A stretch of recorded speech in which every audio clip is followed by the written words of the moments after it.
Re. Alors le sujet d'aujourd'hui, c'est le sujet malheureusement un peu incompris parmi les croyants. Le sujet d'aujourd'hui, c'est Galates chapitre 3 au verset 28. Il n'y a ni juif ni grec, il n'y a ni esclave ni homme libre, il n'y a ni homme ni femme, car tous vous ne faites qu'un dans le Christ, Yesaya ou Yashaya. Galates chapitre 3, verset 28. Je vais alors prouver, grâce au Tout-Puissant, le Père Céleste, le Tout-Puissant d'Abraham, d'Isaac et de Jacob, tel est son nom en Exode chapitre 3, verset 15, car son nom est rattaché à celui de son peuple. Je vais vous montrer que le grec ne s'agit pas des païens tout entiers, mais le grec ici, c'est un Israélite qui porte l'identité grecque. Parce que il faut comprendre et surtout savoir que quand Paul était en Galatie, il parlait à ses frères, les Galates. Les Galates là, tout ce que vous voyez là sont les Israélites encore. Paul s'adresse à ses frères israélites. Parce qu'il ne faut pas oublier que la nouvelle alliance en un en Christ, selon Hébreux chapitre 8 au verset 8, il s'agit encore de la maison d'Israël unifiée, le royaume du sud et le royaume du nord. Il n'a nullement parlé que les Grecs symbolisent tous les païens de la terre et les Juifs, c'est juste la maison du sud ou qui représente Israël. Non. Grec, là, c'est israélite, Juif, c'est israélite. Il s'agissait de captivités différentes. Les Juifs étaient sous captivité romaine, et les Israélites grecs sous l'Empire grec de Antiochus Épiphane. Alors, avant chapitre 3, on va déjà aller vers le verset 22. Regardez. Galates 3, 22. Mais en fait, l'Écriture a tout enfermé sous le péché afin que la promesse par la foi en Jésus-Christ fût accordée à ceux qui croient.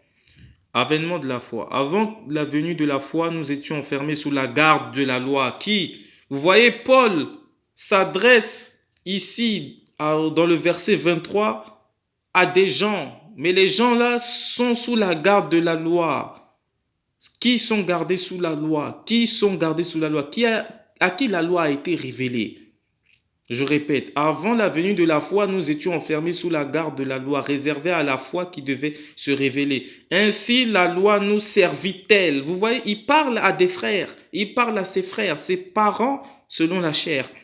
Ainsi, la foi nous servit-elle de pédagogue jusqu'au Christ, pour que nous obtenions de la foi notre justification. Mais la foi venue, nous ne sommes plus sous un pédagogue, car vous êtes tous fils du Tout-Puissant, le Créateur, le Père Céleste, par la foi dans le Christ véritable, un noir, Isaiah, le véritable.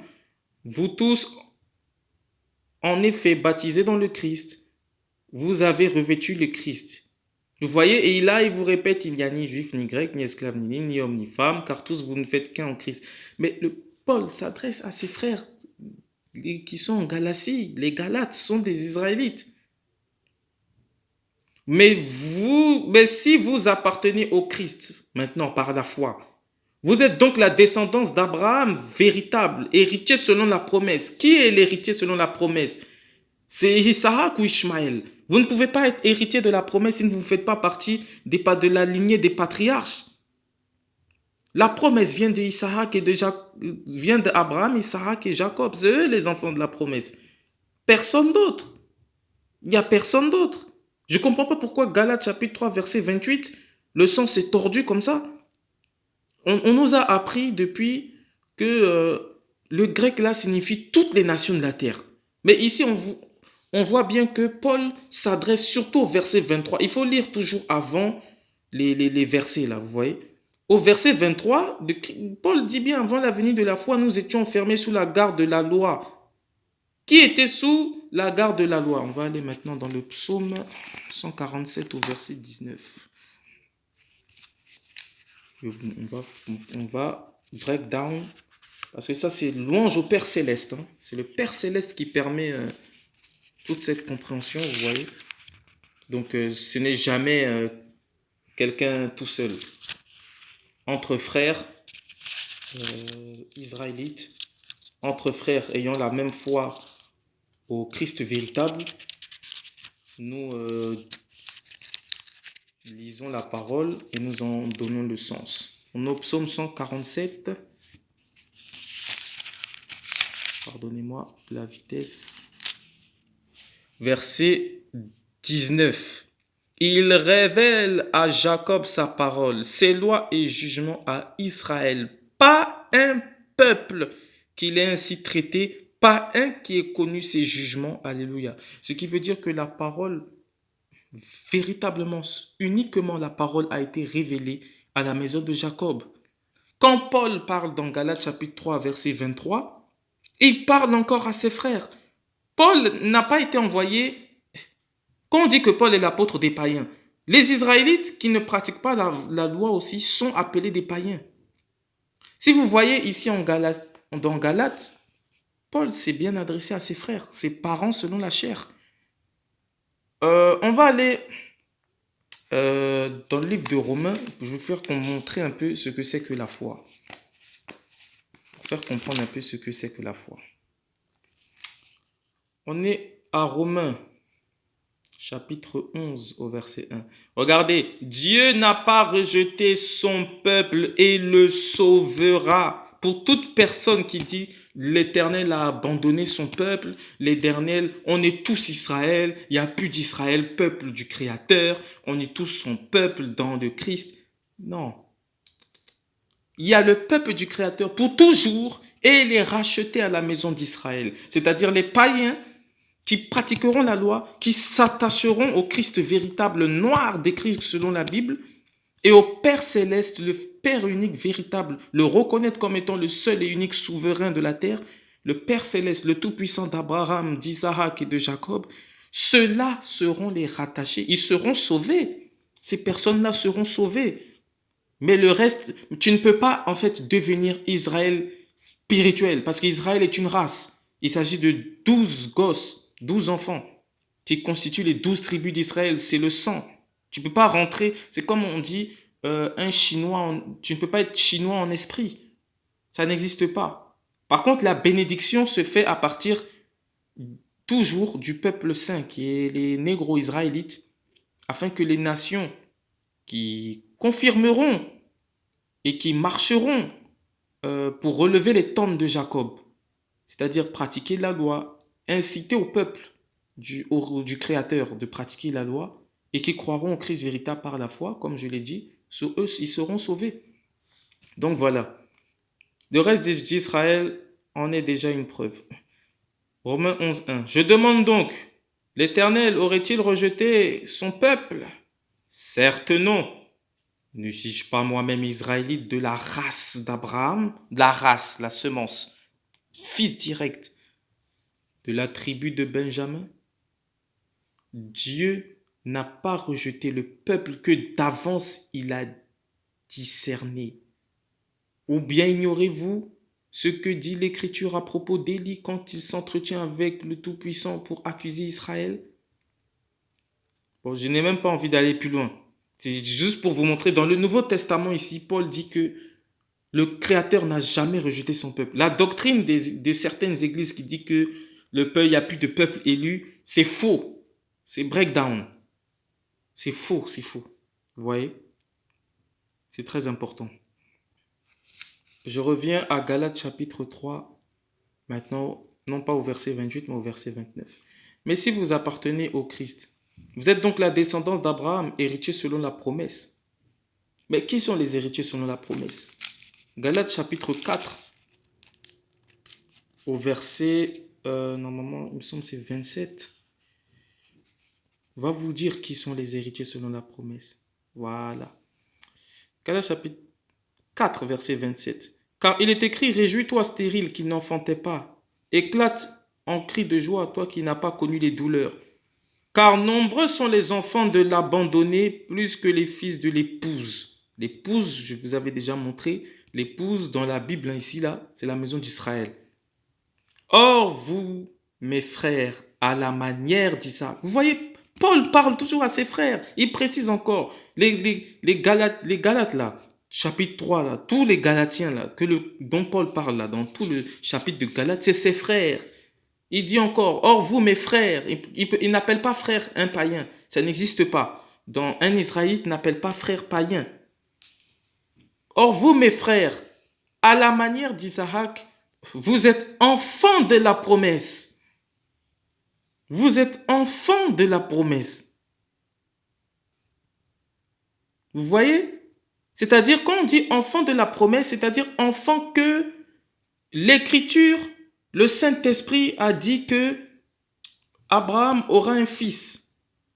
Vous voyez, c'est ça, en fait, c'est ça le Saint-Esprit, c'est la parole. Les enfants de la promesse sont les enfants nés selon la parole de prophétie qui devait arriver. Isaac a été prophétisé.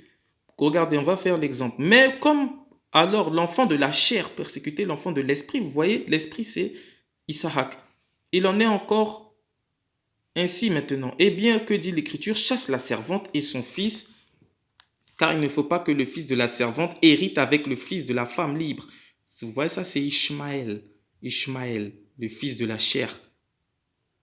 Aussi, mes frères, ne sommes-nous pas enfants d'une servante, mais de la femme libre, enfants de la promesse. C'est ça la vérité. Enfants de la promesse. Maintenant, on va aller, pour préciser en fait, je vais vous préciser que dans Galates chapitre 3, verset 28, c'est encore une fois la maison d'Israël.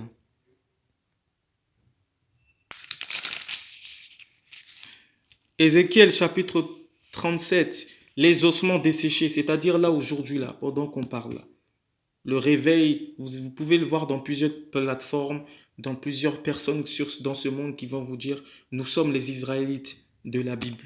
Beaucoup de négros vont vous le dire. Pourquoi? Parce que c'est le Créateur qui a mis son esprit de résurrection, afin que nous sachions qui nous sommes. Parce que notre nom a été effacé de la mémoire des hommes, comme le dit Deutéronome chapitre 32 au verset 26, à cause de la désobéissance de la loi, prophétisée dans Daniel chapitre 9 au verset 11, où tout Israël, c'est-à-dire tous les négros, véritables fils de Jacob, ont transgressé la loi, nos pères surtout. Mais il nous permet de nous réveiller. La main de l'Éternel fut sur moi, il m'emmena par l'esprit de l'Éternel. Je n'aime pas dire Yahvé, je vous ai dit parce que c'est du yiddish. C'est pas du vrai hébreu ça.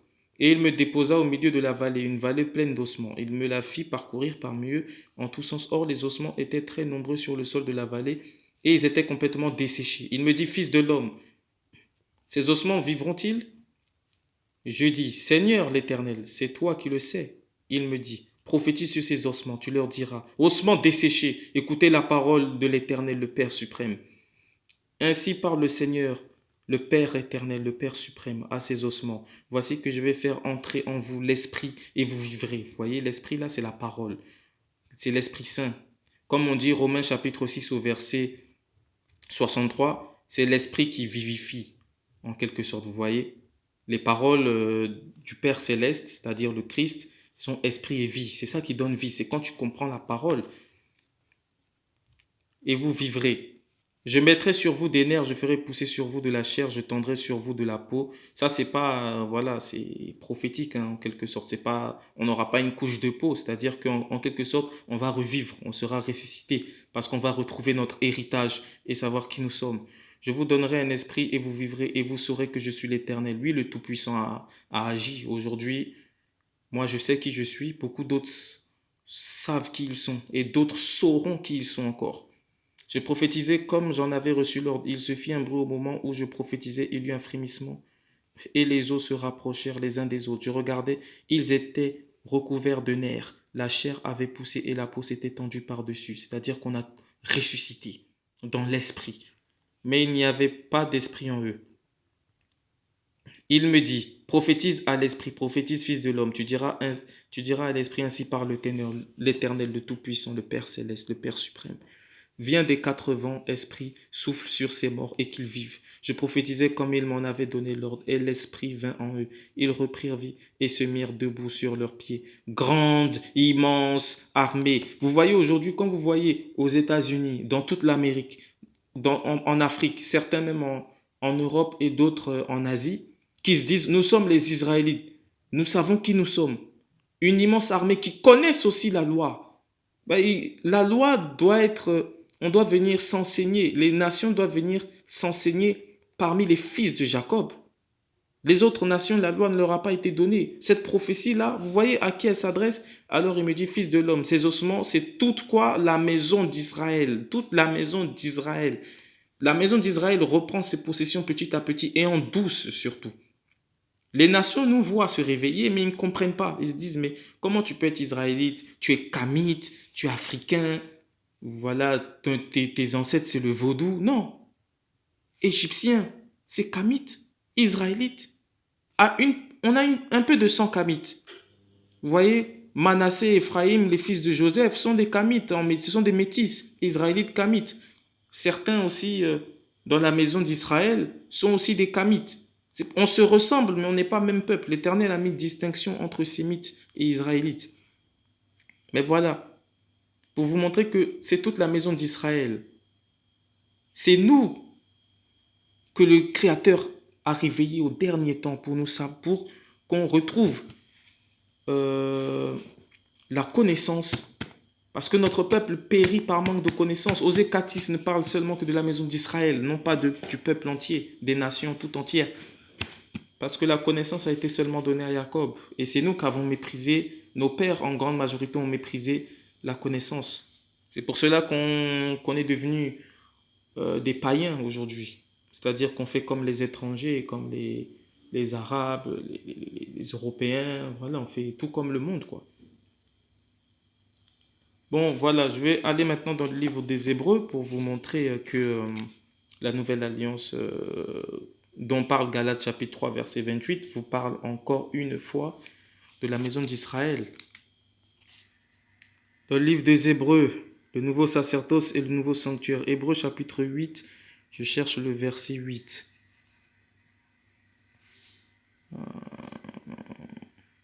Voilà, vous voyez, voici que des jours viennent, dit le Seigneur, et j'accomplirai avec la maison d'Israël, c'est-à-dire le royaume du Nord, et la maison de Juda, une alliance nouvelle.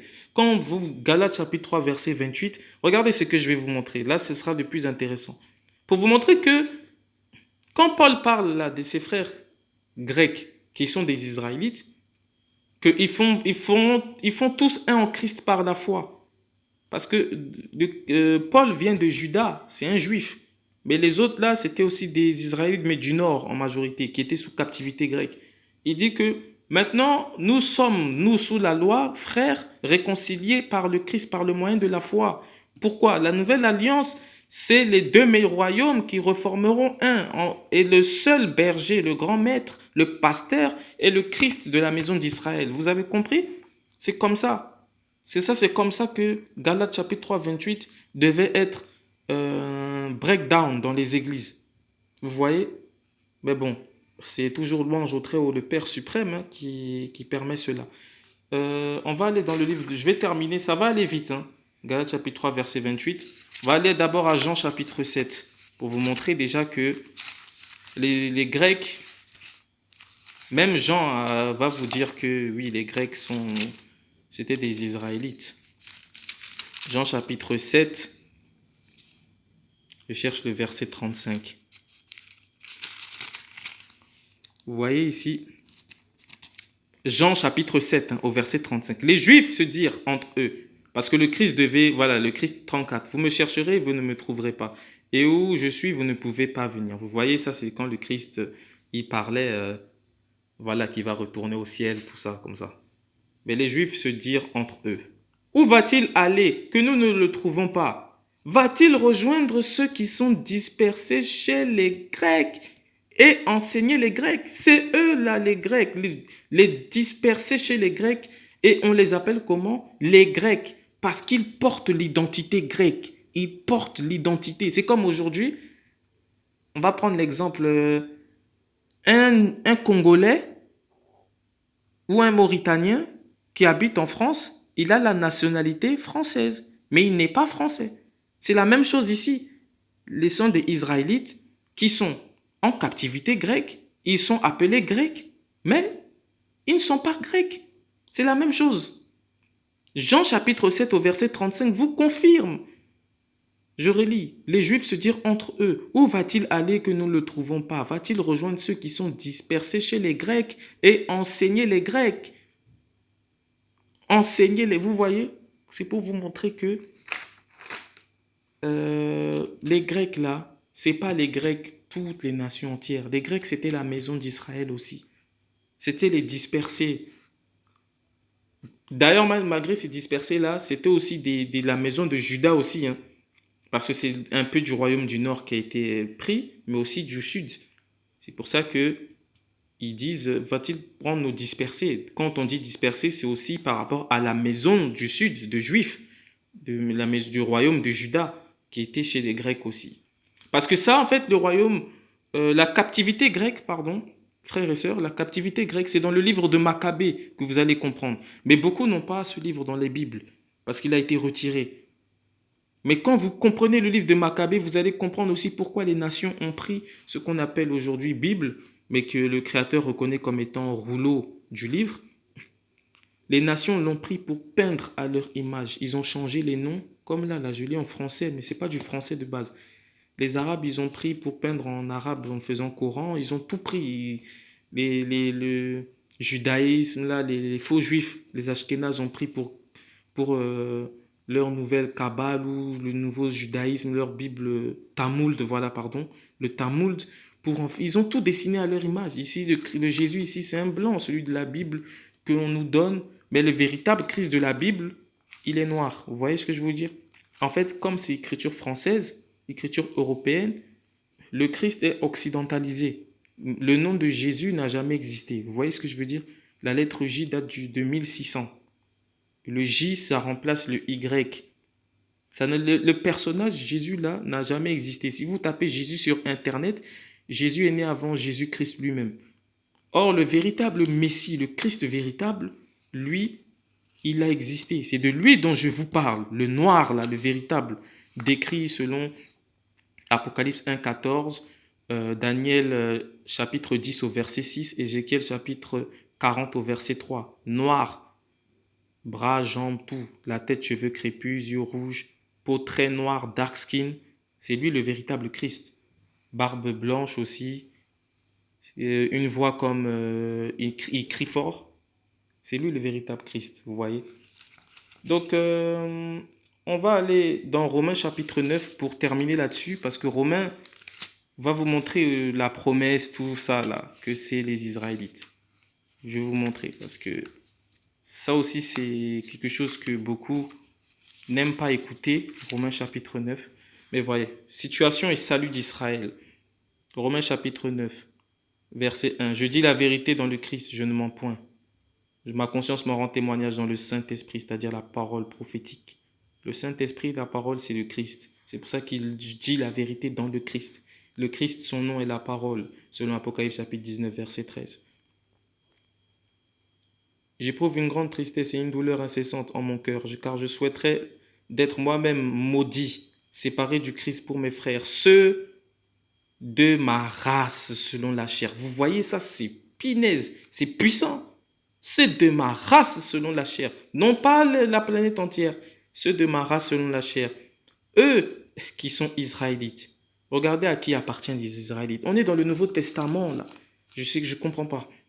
À qui appartiennent l'adoption filiale, le pouvoir de devenir enfant du Créateur, parce que fils du Créateur. Selon Exode chapitre 4 au verset 22, Israël est seulement appelé fils du Créateur. Osée chapitre 11 au verset 1, Israël est seulement appelé fils. Les autres nations sont des rattachés. Tu ne peux pas être enfant de Dieu parce que l'adoption est pour la maison d'Israël. Mais en fait, quand tu es païen, mais que tu pratiques la loi et que tu crois au Christ véritable, tu es rattaché à la maison. C'est-à-dire, l'Éternel te considère parce que tu pratiques la loi. Tu vois ce que je veux dire?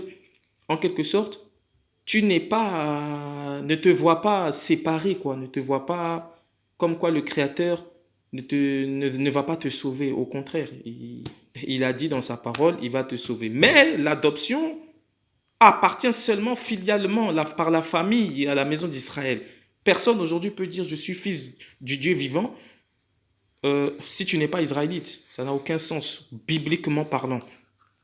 La gloire, c'est quoi? Le royaume des cieux. Le royaume des cieux a 12 portes. Au nom de qui? Des 12 fils de la maison de la race d'Israël. Et le Christ aussi, c'est la gloire du peuple. Il est le grand chef, non seulement selon l'ordre de Melchisédek, c'est-à-dire il est le grand roi, mais il est le grand prêtre aussi. Les alliances, vous voyez les alliances, nouvelle alliance, ancienne alliance, toujours Israël. Dans le Nouveau Testament, vous verrez aucunement c'est écrit, le Christ vient faire une nouvelle alliance avec la terre entière. C'est faux, ça c'est une doctrine des églises. La législation. La législation, c'est la loi.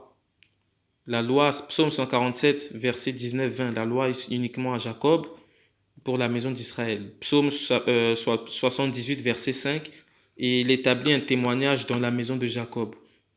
En quelque sorte, c'est la loi là, c'est seulement ça marche que pour Israël. Amos chapitre 3 verset 2, je vous ai connu vous seuls de toutes les familles de la terre, c'est pourquoi je vous châtirai pour vos iniquités. Ça marche. Vous voyez les Deutéronomes 28, les malédictions, bénédictions, ça marche que pour cette race d'Israël. Les autres nations ne peuvent pas pécher parce qu'elles n'ont pas la loi. Le sacerdoce, c'est seulement la maison d'Israël. Le Créateur, s'il y a un culte à faire, c'est pour Israël qui regarde en premier. Vous voyez ce que je veux dire? Les autres nations peuvent faire des cultes, mais c'est Israël qui a le service du culte. Les promesses, c'est quoi les promesses? La vie éternelle, tout le salut, toutes les promesses de la Bible, les patriarches, tout ce qu'il y avait, être sauvé, voilà, tout, voilà, retrouver la connaissance, tout ça, les promesses, c'est pour la maison d'Israël encore. Et aussi les patriarches, comme je vous l'ai dit, et de qui le Christ est issu selon la chair. Selon la chair, très important, il y aura une prochaine étude sur ça, parce que le Christ n'est pas né selon l'Immaculée Conception, il est né selon la chair.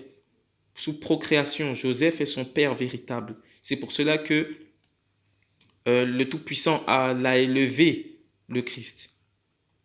Et le Christ est humain 100%. Il n'a pas eu une naissance différente. C'est ça qui fait la gloire du Créateur. Parce que de par un humain normal, il a élevé au-dessus des archanges. Il est à sa droite. Lequel est au-dessus de tout? L'Éternel, le Père céleste, le Père suprême, béni éternellement. Amen. Voilà. Donc le chapitre de Galates, chapitre 3, verset 28, gloire au Créateur et dans le nom de son Fils, le Christ vivant, Yeshaya, le vivant, le suprême, le roi, le commencement et la fin, l'alpha et l'oméga, la parole. Voilà, pour cette compréhension de Galates chapitre 3, verset 28, qui a été breakdown. Les Juifs, c'est la maison du Sud. Les Grecs, ce sont aussi une partie des Juifs et ceux du Nord sous captivité grecque. C'est ça le véritable sens de Galates chapitre 3 au verset 28. Enfant de la promesse, comme je vous l'ai montré, enfant de la promesse, Galates chapitre 4 au verset 28 vous dit que les Israélites, à l'instar d'Isaac, nous sommes les enfants de la promesse. Personne ne peut se dire nous sommes les enfants de la promesse, race d'Abraham, fils d'Abraham. Un païen ne peut pas dire ça, ça n'a aucun sens. Vous voyez? En fait, la Bible là, à la base, le rouleau, c'est uniquement pour les Israélites. C'est pour ça que ce soit dans le Nouveau, dans l'Ancien Testament, beaucoup vont essayer de trouver peut-être un verset, voilà, qui va nous rattacher, nous mettre tous ensemble dans le même moule. Mais il n'y a pas de même moule avec le Créateur, en fait. Quand vous comprenez bien, le Créateur, il a son peuple et il va accepter les rattacher.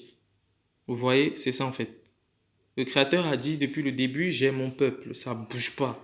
Et le reste, ce sont des rattachés. C'est tout. Il n'y a pas de, on est tous Israël spirituel, on est tous égaux. Ça, c'est des doctrines des nations. Tous égaux, là, ça n'existe pas. Deutéronome, chapitre 28, breakdown avec tout ça. Si on fait la loi, on est au-dessus de toutes les nations de la terre. C'est-à-dire les nations nous sont inférieures, on n'est pas égaux. D'ailleurs, là, c'est parce que je n'ai pas le second livre d'Esdras. Mais dans le 2 Esdras, chapitre 6, versets 51 à 57, il y a beaucoup qui vont plairer. Mais bon. Voilà quoi. Donc, louange toujours au Créateur. toute gloire au Père suprême, parce que c'est lui qu'il faut craindre en premier, et toute gloire aussi au Fils, héritier de toutes choses, assis à sa droite. Alléluia, Amen.